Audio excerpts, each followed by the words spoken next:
اعوذ باللہ من الشیطان الرجیم بسم اللہ الرحمن الرحیم ان الذین آمنوا وعملوا الصالحات لهم جنات النعیم۔ پچھلی آیت کریمہ کے اندر اس چیز کا بیان تھا کہ جو لوگ قرآن سے منہ موڑتے ہیں، قرآن کو نہیں سنتے، قرآن کو پیٹھ دکھاتے ہیں اور قرآن کو چھوڑ کر لہو و لعب کے اندر لگے ہوئے ہیں، اے پیغمبر صلی اللہ علیہ وسلم آپ ان کو دردناک قسم کے عذاب کی خوشخبری دے دیں کہ انہوں نے عذاب کو چکھنا ہے۔ تو قرآن کا طریقہ ہے، قرآن کا اصول ہے کہ قرآن جب برے لوگوں کا تذکرہ کرتا ہے تو ساتھ ہی اچھے لوگوں کا بھی تذکرہ کرتا ہے۔ تو آپ فرمائے ان الذین، بے شک وہ لوگ آمنوا جو ایمان لائے، وعملوا الصالحات اور ایمان لا کر سو نہیں گئے بلکہ نیک اعمال کرتے رہے، لہم جنات النعیم، ان کے لیے جنت کے اندر نعمتیں ہیں، نعمتوں والی جنت اللہ انہیں دے گا۔ اور وہ جنت کیسی ہے جس کے بارے میں پیغمبر صلی اللہ علیہ وسلم حدیث قدسی نقل فرماتے ہیں، ما لا عین رأت ولا اذن سمعت ولا خطر علی قلب بشر، کہ ایسی جنت ہے نہ کسی کان نے سنا ہے، نہ کسی آنکھ نے دیکھا ہے اس کو، اور نہ ہی کسی دل کے اندر اس کا خیال پیدا ہوا ہے۔ فرمایا خالدین فیہا، رہیں گے اس کے اندر ہمیشہ ہمیشہ، یہ نہیں کہ آج گئے کل پھر وہاں سے نکل آئے یا موت آ جائے۔ فرمایا نہیں، کوئی چیز نہیں۔ وعد اللہ حقا، اللہ کا وعدہ سچا ہے، اللہ کبھی بھی جھوٹا وعدہ نعوذ باللہ نہیں کرتے۔ اللہ نے اس سے پہلے بھی جتنے وعدے کیے ہیں وہ وعدے سچے ہوئے ہیں، اس کے بعد بھی جتنے وعدے ہیں اللہ کے وہ وعدے سچے ہو کر رہنے والے ہیں۔ وَهُوَ الْعَزِيزُ الْحَكِيمُ، اور وہ ذات غالب ہے اور حکمت والی ہے۔ بات تو وہ انسان اپنی پوری نہیں کر سکتا جو محتاج ہو، کمزور ہو، کہ اپنی کمزوری کی وجہ سے بات سے پھر جائے یا محتاجی کی وجہ سے بات سے پھر جائے۔ فرمایا الغالب، وہ کیا، هو العزیز، وہ غالب ہے، اس کا تو ہر چیز کے اوپر قدرت ہے، غلبہ ہے۔ الحکیم، حکمت والی ذات ہے، بیک وقت پکڑتا نہیں۔ آج بھی پکڑ کر سارے کافروں کو تباہ و برباد کرے، مسلمانوں کو چھوڑ دے، کوئی پوچھ سکتا ہے؟ نہیں پوچھ سکتا، نا پکڑتے نہیں ہے۔ حکمت ہے، سب سے بڑی حکمت اللہ کی کیا ہے نہ پکڑنے کی، کہ اللہ نے پکڑنے کا ایک دن رکھا ہوا ہے، اس دن کے اندر سب کو اللہ پکڑیں گے۔ اب پھر اللہ کی توحید کے اوپر نشانیاں، دلیلیں، فرمایا کہ اللہ کی ذات کی جو قدرت ہے وہ قدرت کامل ہے۔ کیوں؟ آپ ذرا آسمان کی طرف دیکھو، خلق السماوات، پیدا کیا آسمانوں کو، بغیر عمد، بغیر ستونوں کے، ترونہا، اور تم دیکھتے بھی ہو۔ ایک تو یہ ہے نا کہ قرآن کے اندر لکھا ہے یا کسی کتاب میں لکھا ہے اللہ نے آسمان کو پیدا کیا ہے، آپ کہیں کہ پیدا کیا ہے یا نہیں کیا۔ اللہ فرماتے ہیں نہیں، ترونہا، اپنے سر کو اٹھاؤ اوپر دیکھو آسمان ہے کہ نہیں ہے، لاکھوں سالوں سے آسمان ہے یا نہیں۔ تو فرمایا وَأَلْقَى فِي الْأَرْضِ، اور گاڑ دیے زمین کے اندر، رواسیہ، پہاڑوں کو، أَن تَمِيدَ بِكُمْ، اللہ تمید بکم، تاکہ زمین حرکت نہ کرے۔ اور فرمایا آپ دیکھتے ہیں جب زلزلہ ہوتا ہے اور کچھ پلیٹیں زمین کی ہلتی ہیں تو انسان زمین پر ٹک نہیں سکتا، آپ کے مکان زمین پر ٹک نہیں سکتے۔ تو اگر یہ زمین ہلتی ہی رہتی، حرکت ہی کرتی رہتی، نہ انسان چل سکتے اس پر اور نہ ہی انسان گھر بنا سکتے۔ تو اللہ نے کیا کیا، وَأَلْقَى فِي الْأَرْضِ، پہاڑوں کو گاڑ دیا۔ اب خود ذرا اندازہ کریں کہ تمام کائنات کے انسان مل جائے، اتنے بڑے پہاڑ کھڑے کر سکتے ہیں؟ اور پھر ان پہاڑوں کو بھی صرف رکھا نہیں گیا، یہ تو صرف اور صرف زمین کے اوپر ہمیں نظر آ رہے ہیں، ان کی جڑیں وہ زمین کے نیچے تک ہے، کہ جس کی وجہ سے ان کے وزن کی وجہ سے زمین ہل نہیں رہی۔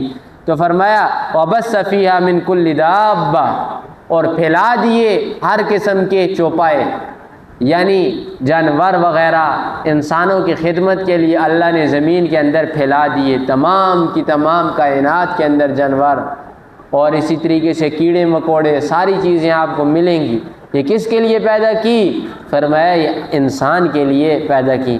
وَأَنزَلْنَا، اور ہم نے اتارا، مِنَ السَّمَاءِ، آسمان سے، ماءً، پانی کو، فَأَنبَتْنَا فِيهَا مِن كُلِّ زَوْجٍ كَرِيمٍ، پس ہم اگاتے ہیں اس زمین سے ہر قسم کے عزت مند جوڑے، یعنی بہترین قسم کے جوڑے، پھلوں کو دیکھیں پھلوں میں جوڑے، انسانوں کو دیکھیں انسانوں میں جوڑے، جانوروں کو دیکھیں جوڑے، ہر چیز کا اللہ نے جوڑا بنایا ہوا ہے۔ فرمایا یہ اللہ کی نعمتیں نہیں ہے تو اور کیا ہیں؟ تو یہ کوئی معمولی انسان بھی نہیں کر سکتے، یہ صرف اور صرف پروردگار کی ذات ہے جو کر سکتے ہیں۔ بات ادھر ہی آ کر لگتی ہے کہ وفی کل شیء آیۃ تدل علی انہ واحد، ہر چیز کائنات کے اندر کوئی چیز ایسی نہیں کہ جسے انسان دیکھے اور اللہ کی نشانی وہ نہ لگے، اللہ کی وحدانیت پر وہ دلیل نہ ہو۔ لیکن یہ کب ہوگا؟ جب ہم اللہ کو مانیں گے، اللہ کی معرفت ہمارے دلوں کے اندر ہوگی۔ اگر اللہ کو مانتے نہیں ہیں، اللہ کی معرفت دل کے اندر نہیں ہے، ایمان دل کے اندر نہیں ہے، تو پھر اتنے بڑے آسمان سے بھی انسان کو نصیحت حاصل نہیں ہوتی۔ اور اگر دل کے اندر کچھ ہے تو پھر فرمایا چھوٹی سی چونٹی کو بھی دیکھو گے نا تو اللہ کی یاد تمہیں ضرور آئے گی۔ ھذا خلق اللہ، اللہ فرماتے ہیں یہ چیزیں جو میں نے بیان کی ہیں نا، ھذا خلق اللہ، یہ اللہ کی پیدائش ہے، یہ چیزیں اللہ نے پیدا کی ہیں۔ تو اتنی بڑی بڑی چیزوں کو، اتنی عمدہ چیزوں کو پیدا کرنے والا کیسا ہوگا؟ ھذا خلق اللہ، یہ اللہ کی پیدائش ہے، یہ کوئی معمولی پیدائش نہیں۔ فارونی، اب اللہ فرماتے ہیں مجھے دکھاؤ تم، ماذا خلق الذین من دونی، کہ کون سی چیز ہے جو میرے علاوہ کسی نے پیدا کی۔ کوئی ایک چیز لا کر مجھے بتاؤ، 7 آسمان ہے، کوئی ایک آسمان بتاؤ کہ اللہ کے علاوہ کسی نے پیدا کیا۔ انسان اللہ نے پیدا کی، کوئی ایک انسان بتاؤ کہ اللہ کے علاوہ کسی نے پیدا کیا ہو۔ فرمایا کوئی پیدا نہیں کر سکتا۔ اور اس مضمون کو اور کھول کر ہم نے پڑھا تھا سورہ حج کے آخر میں، جہاں پر اللہ نے فرمایا تھا یا ایھا الناس ضرب ان الذین تدعون من دون اللہ لن یخلقوا ذبابا، کہ یہ جو لوگ اللہ کو چھوڑ کر دوسرے لوگوں کی عبادت کرتے ہیں، یہ جو عبادت کرنے والے ہیں، یہ اپنے معبودوں سے کہیں نہ کہ ایک مکھی کو بنائیں۔ کتنی حقیر چیز ہے۔ اللہ فرماتے ہیں کہ ایک مکھی کو یہ لوگ بنائیں، نہیں بنا سکتے۔ آگے اللہ اور ترقی سے بیان کرتے ہیں، اللہ فرماتے ہیں مکھی بنانا دور کی چیز ہے نا، یہ مکھی اگر ان سے کوئی کھانا کھینچ کر لے جائے، یہ مکھی سے وہ کھانا واپس نہیں کر سکتے۔ مکھی کہاں پر بنائیں گے؟ یہ مزاروں کے اوپر جا کر مکھیاں چاولوں کے اندر بیٹھتی ہیں اور چیزوں کے اندر بیٹھتی ہیں، وہ جب لے کر بھاگ جاتی ہیں تو ان سے کوئی کھینچ سکتا ہے؟ نہیں کھینچ سکتا۔ اللہ فرماتے ہیں یہ کیا کر سکتے ہیں؟ یہ اللہ کی تخلیق ہے، یہ اللہ ہی پیدا کرنے والا ہے، اللہ کے علاوہ کوئی نہیں۔ لیکن اصل وجہ کیا ہے؟ یہ لوگ کیوں کرتے ہیں ایسے اللہ کو چھوڑ کر دوسروں کی عبادت؟ اس کا جواب اللہ دیتے ہیں بل الظالمون، اس لیے کہ یہ جو ظالم لوگ ہیں فی ضلال مبین، یہ واضح گمراہی کے اندر ہیں۔ میں نے آپ سے پہلے بھی عرض کیا تھا کہ انسان جس راستے کے اوپر چلتا ہے اللہ اس راستے کے اندر اس انسان کی مدد کرتے ہیں، چاہے وہ راستہ نیک ہو یا وہ راستہ برا ہو۔ جو نیک راستے پر ہے اللہ نیکی اس کے لیے آسان کرتے ہیں، جو برے راستے کے اوپر ہوتا ہے اللہ اس کے لیے برے راستے کھولنا شروع کر دیتے ہیں۔ اور دوسرے الفاظ میں سمجھیں کہ اللہ دھکا لگاتے ہیں، ہر ایک انسان کو اللہ دھکا لگاتے ہیں، جس طرف پر انسان چلنا چاہے اللہ اس کی ادھر مدد کرتے ہیں۔ تو ظالم بھی کیا پہلے چھوٹے درجوں کے اوپر پاؤں رکھتے ہیں، شرک کے چھوٹے درجوں پر ہوتے ہیں، چڑھتے چڑھتے چڑھتے ایک وقت ایسے آ جاتا ہے کہ اللہ کو بھول کر بتوں کی عبادت شروع کر دیتے ہیں۔ وَلَقَدْ آتَيْنَا لُقْمَانَ الْحِکْمَةَ، اب توحید کے اوپر سب سے بڑی دلیل ایک واقعے کی طرف اشارہ کیا جا رہا ہے، حضرت لقمان رحمۃ اللہ علیہ۔ اور بعضوں نے کہا یہ نبی ہے، لیکن اصل اور حقیقی قول یہ ہے کہ اللہ کے نبی نہیں۔ نبی جب بھی بات کرتے ہیں نا، نبی وحی کے ذریعے بات کرتے ہیں۔ انہوں نے یہاں پر وحی کے ذریعے بات نہیں کی، انہوں نے اپنی حکمت کے ذریعے بات کی ہے کہ اللہ نے ان کو حکمت عطا کی تھی۔ کون تھے؟ اللہ کے ایک نیک بندے تھے، پارسا بندے تھے، اور حضرت داؤد علیہ السلام کے زمانے میں تھے، اور یہ حبشی تھے۔ فرمایا وَلَقَدْ آتَيْنَا، قسم بخدا ہم نے عطا کیا لقمان علیہ السلام کو الحکمت، حکمت یعنی حکمت تھی، دانائی تھی، عقل مندی تھی۔ اور یہ بھی اللہ کی طرف سے عطا کردہ ہوتی ہے، یہ انسان کے بس کے اندر نہیں ہوتی کہ انسان کہے کہ میں بہت بڑا حکیم بن گیا ہوں، بہت ہی حکمت والی باتیں کرنا میں نے شروع کر دی۔ نہ، جسے اللہ حکمت دیں گے اسے حکمت حاصل ہوگی، یہ انسان کی اپنی کمائی نہیں۔ انشکر للہ، اللہ فرماتے ہیں حکمت میں نے کیوں دی؟ انشکر للہ، تاکہ شکر ادا کرے وہ اللہ کا۔ پتہ چل گیا کوئی بھی نعمت اللہ دیتے ہیں تو اللہ کیا چاہتے ہیں کہ انسان شکر ادا کرے۔ فرمایا وَمَن یشکر، آگے سے یہ بھی بتا دیا کہ اگر تم شکر کرو گے تو اللہ کا کوئی فائدہ نہیں، تم ناشکری کرو گے اللہ کا کوئی نقصان نہیں۔ وَمَن یشکر، جو انسان جو کوئی شکر ادا کرے گا فَإِنَّمَا يَشْكُرُ لِنَفْسِهِ، بے شک اس کا یہ شکر ادا کرنا صرف اور صرف اس کی اپنی جان کے لیے ہے، اللہ کا کوئی فائدہ نہیں۔ وَمَن کفر، اور جو کوئی نہ قدری کرے گا نہ شکری کرے گا فَإِنَّ اللَّهَ غَنِيٌّ حَمِيدٌ، بے شک اللہ بے پرواہ ذات ہے، اللہ کو تمہارے شکر کی ضرورت نہیں۔ حمید، وہ تو کیا ہے؟ قابل تعریف ہے۔ آسمانوں اور زمینوں کے اندر کس کی تعریف ہے؟ اللہ ہی کی تعریف ہے نا۔ تو فرمایا وَإِذْ قَالَ لُقْمَانُ، اور یاد کیجیے اس واقعے کو کہ جب کہا لقمان رحمۃ اللہ علیہ نے لِبْنِهِ، اپنے بیٹے سے، وَهُوَ يَعِظُهُ، اس حال کے اندر کہ وہ اسے نصیحت کر رہے تھے۔ پتہ چلا کہ والد وہ ہے جو اپنے اولاد کو ہر وقت نصیحتیں کرتا رہے، لیکن ہندوؤں نے یہ طریقہ چھوڑا ہے ہمارے اندر کہ باپ بیٹے سے بات نہ کرے، باپ بیٹے کو اٹھائے نہ، باپ بیٹے سے لاڈ پیار نہ کرے۔ یہ ہندوؤں کا طریقہ ہے، مسلمانوں کا طریقہ نہیں، اور ہمارے لوگ اس کے اوپر بہت فخر کرتے ہیں۔ اور فخر کیسے کرتے ہیں؟ اور فخر بھی ہمارے بزرگ کرتے ہیں۔ بزرگ کہتے ہیں کہ آج کی نسل کو دیکھو کہ شرم و حیا ان کے چہروں سے اڑ گیا ہے، بالکل شرم و حیا نہیں کہ باپ کے سامنے اپنے بیٹے کو اٹھاتے ہیں، حالانکہ یہ کوئی دین اسلام نہیں۔ وہ اٹھاتے ہیں، وہ بالکل ٹھیک کرتے ہیں، اس کے اندر کوئی کسی قسم کی شرم و حیا نہیں، اور آگے سے کہتے ہیں ہم نے تو کبھی زندگی اپنے بیٹے کو اٹھایا بھی نہیں۔ تو یہ آپ کی بدبختی ہے نا، یہ آپ کی بے رحمی ہے، اس کے اندر کسی کا کوئی قصور تو نہیں۔ ایک صحابی آئے پیغمبر صلی اللہ علیہ وسلم کے پاس، دیہاتی تھے، دیہاتی قسم کے، اور آ کر کہنے لگے محمد آپ اپنے بیٹوں کو اٹھاتے ہیں اور اٹھا کر آپ بوسہ لیتے ہیں ان سے، ہم نے تو کبھی بھی اپنے بیٹوں کو نہیں اٹھایا، ہمارے 10 12 بیٹے ہیں، ہم نے تو کبھی نہیں اٹھایا اور نہ ہی اٹھا کر بوسہ دیے۔ پیغمبر صلی اللہ علیہ وسلم کا جواب سنیے، فرمایا کیوں؟ اللہ نے تمہارے دل کے اندر رحم نہیں رکھا تو میں محمد کیا کروں؟ آپ کے دل میں رحم نہیں تو اس کے اندر مجھ محمد کا کیا قصور ہے؟ میں تو بیٹوں کو اٹھاؤں گا بھی، انہیں بوسے بھی دوں گا۔ اور پیغمبر صلی اللہ علیہ وسلم کی عادت مبارکہ تھی کہ جہاں سے چلتے راستے کے اندر کوئی بچہ مل جاتا پکڑ کر اس سے بوسہ دیتے اور اس سے کچھ نہ کچھ بات کیا کرتے تھے۔ اور احادیث کی کتابوں کے اندر ملتا ہے کہ رسول اللہ صلی اللہ علیہ وسلم چھوٹے چھوٹے بچوں سے اتنی پیاری قسم کی باتیں کرتے تھے کہ آج ہم ایک دوسرے سے وہ باتیں نہیں کرتے۔ پیغمبر صلی اللہ علیہ وسلم آئے، ایک بچہ اپنے گھر کے اندر ہے، آ کر اس سے کہنے لگے یا ابا عمیر ما فعل النغیر۔ اب چھوٹا سا بچہ ہے نا، چھوٹا سا بالکل، اس نے گھر کے اندر ایک چڑیا رکھی ہوئی تھی چھوٹی سی، تو آئے تو دیکھا کہ اس کی چڑیا نظر نہیں آ رہی، تو پہلی بات اس سے کہنے لگے یا ابا عمیر، اے عمیر کے والد۔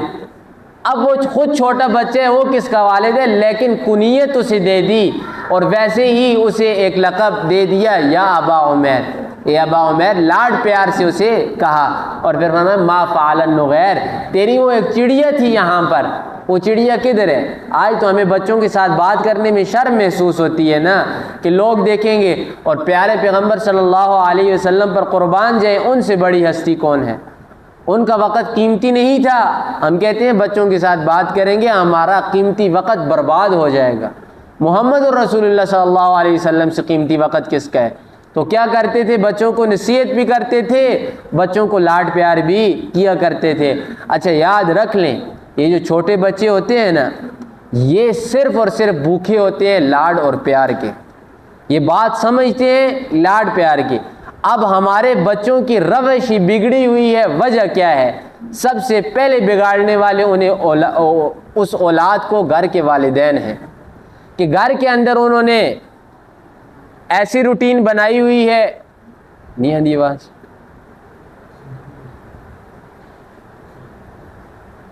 سوچ بند کر کے دوبارہ لاؤس لگ جل سے۔